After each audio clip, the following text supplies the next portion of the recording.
Indonesia is a wonderland. Kota baru gunungnya berbeda, ramai jauh, mana pun di Samantara, mana pun di Samantara. Katamu lawan Adinda, Adinda iman di dada, sama layang iman di dada, sama layang. Sayang, sayang, kita tokaan, matego, tego, gorokan. Sayang, sayang, sayang, kita tokaan, matego, tego, gorokan. Sayang, sajujur, yung madam ko bisa paparis sa muna keke, sa muna keke.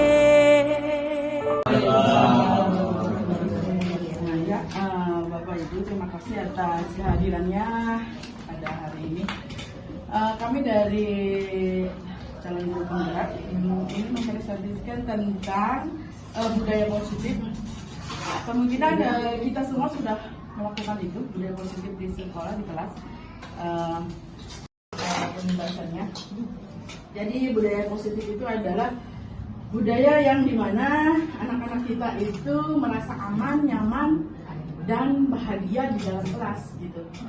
Jadi budayanya itu masuk kelas takut sama Bu Cece, masuk kelas takut sama Bu Teti. Itu budaya positif dia seperti itu, Bapak Ibu.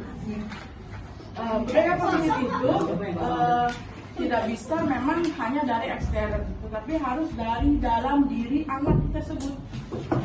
Ketika kita memaksa atau kita memberikan kontrol kepada mereka, kita kontrol kamu harus masuk lagi, kita kontrol kamu harus tepat waktu, kita kontrol kamu harus menyelesaikan tugas. Tapi nggak bisa, karena kontrol itu ada pada diri sendiri, bukan dari guru. Kontrol itu dari siswanya. Jadi makanya intrinstiknya itu harus muncul, kesadaran diri dari anak itu untuk melakukan hal-hal yang positif itu harus muncul dari dalam diri sendiri, bukan dipaksa oleh kita sebagai guru. Ya bagaimana caranya? Yaitu memberikan keyakinan kepada diri mereka bahwa mereka itu bisa melakukan hal yang baik, bahwa mereka itu bisa melakukan hal yang positif, tapi bukan menyalahkan mereka. Harus menggali apa sih sebenarnya apa yang terjadi pada diri mereka ini. Kalau di situ ada perubahan paradigma teori kontrol, teori pilihan, ilustrasi guru mengontrol murid, ya, ilustrasi guru mengontrol murid. Selama ini kan kita selalu, ayo tugasnya dikerjain, terusin bahwa semua penguatan positif efektif dan bermanfaat. Karena kalau nilai positif di dalam diri anak itu sudah muncul, nggak usah dipaksa, pasti sudah belajarnya sudah meningkat. Karena kalau positif kekuatan positif yang dari diri anak itu muncul di lingkungan kelas itu pasti positif.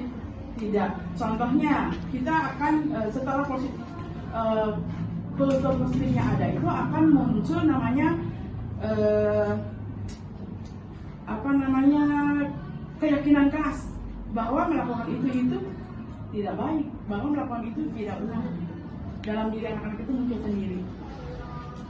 Kemudian bahwa orang dewasa itu dapat memaksa, ya memang bisa dipaksa anak-anak saat itu, tapi dipaksa oleh orang dewasa. Itu sih yang budaya positif yang harus kita sudah sih sebetulnya ya di UNF 5 sudah menerapkan itu. Kita sekarang masih ada setiap perilaku ada di sini. Semua perilaku dari teori kontrol Dr. William Glasser itu ada yang namanya semua perilaku memiliki tujuan. Jadi biasanya mau anak, mau guru, orang dewasa yang ada di sekolah pasti akan dilakukan memiliki tujuannya masing-masing. Mau terlambat, tidak terlambat, mau mengerjakan tugas, tidak mengerjakan tugas, itu semuanya pasti ada maksud dan tujuan di dalam perilaku tersebut. Di kontrol yang pertama, Anda tidak bisa mengontrol orang lain, menciptakan pilihan-pilihan baru. Menang-menang itu maksudnya gini loh, anak merasa menang, guru juga merasa menang. Jadi bukan menang kalah. Kalau menang kalah berarti memaksa. Murid juga merasa menang. Itu diharapkan. Kemudian pandangan orang lain tentang dunia, bahwa kita intinya supaya anak itu merasa tidak terbebani, tidak ada anak-anak yang kita kan suka ngasih tugas proyek ya, tanyakan apa kesulitannya seperti apa, gitu kan. Terusnya yang ketiga menunjukkan rasa tanggung jawab. Misal kita di kelas lagi ngajar, ada kertas jatuh atau ada kertas pecah, bisa dilihat ke depan. Nah, pada saat menolong murid baru di kelas kita, kemudian kan kita punya murid baru, anak yang biayu. Udah. Oke, terima kasih teman-teman. Itu aja yang saya dapat sampaikan. Nanti filenya akan kami sampaikan di grup teacher untuk kita sebagai guru mempelajarinya. Ingat, guru itu adalah seseorang yang belajar sepanjang hayat, belajar di taman kehidupan. Jadi dulu jujur saya pikir guru itu mudah, makanya saya ambil guru. Ternyata guru itu sulit dibandingkan kita kerja di perusahaan. Kenapa? Guru itu harus mengikuti perkembangan zaman, guru itu harus mengembangi tren, dan guru itu harus memahami pribadi muridnya yang setiap tahun berbeda zaman. Makanya Rasulullah bilang dididik anakmu sesuai zaman. Terima kasih. Assalamualaikum warahmatullahi wabarakatuh. Jadi sebenarnya memberi reward itu menurut teori Alvin Hoss 1993 itu tidak baik ya. Tidak baik. Lanjut alasannya. Nah, lanjut bentuk program kebajikan. Apa yang harus kita lakukan sebagai guru? Beri pengakuan secara khusus, beri pengakuan secara pribadi, beri pengakuan kepada murid, gitu. Pergantiannya. Jadi kita jangan mutang-mutang tuh anak pintar itu aja kita kasih pengakuan. Kita harus mengakui. Banyak yang jujur ya, saya ikut CGP ini saya pribadi ya. Terus kadang-kadang kan kita sebagai guru ngasih reward atau imbalan ketika anak mendapatkan nilai tinggi atau apa, itu sebenarnya ternyata itu tidak baik. Ada bawah. Terus, nah ini yang kita harus, yang saya dapat ilmunya, tapi efeknya malah nangis. Ya, akhirnya dia nangis-nangis gitu.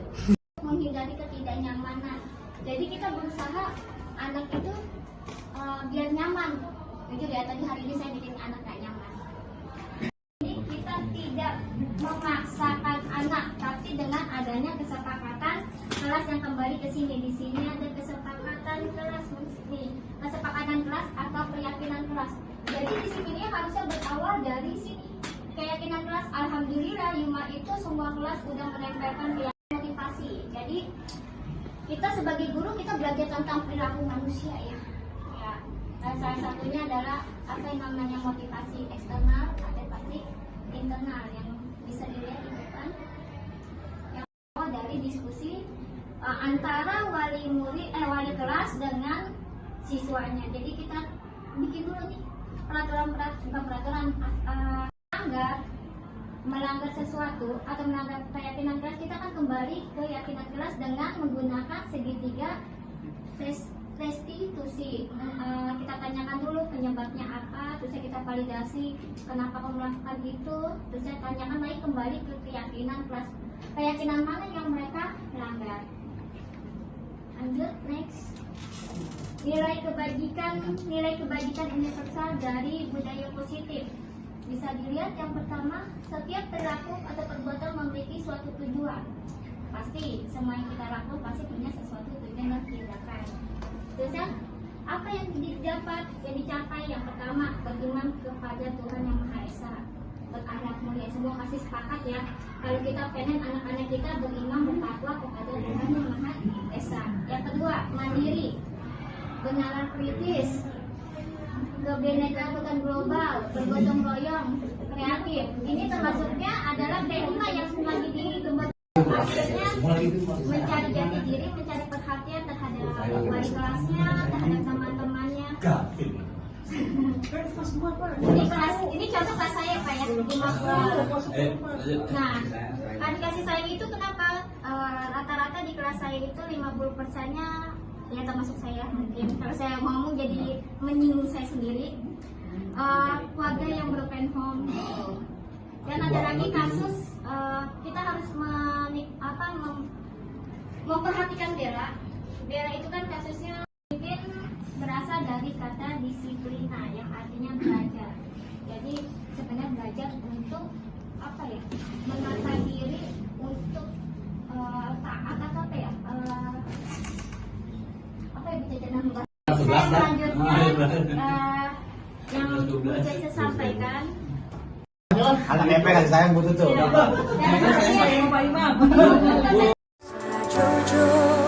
Sajojo, 요만한 고비에서 바빠리서 무나 깨깨 사 무나 깨깨 설레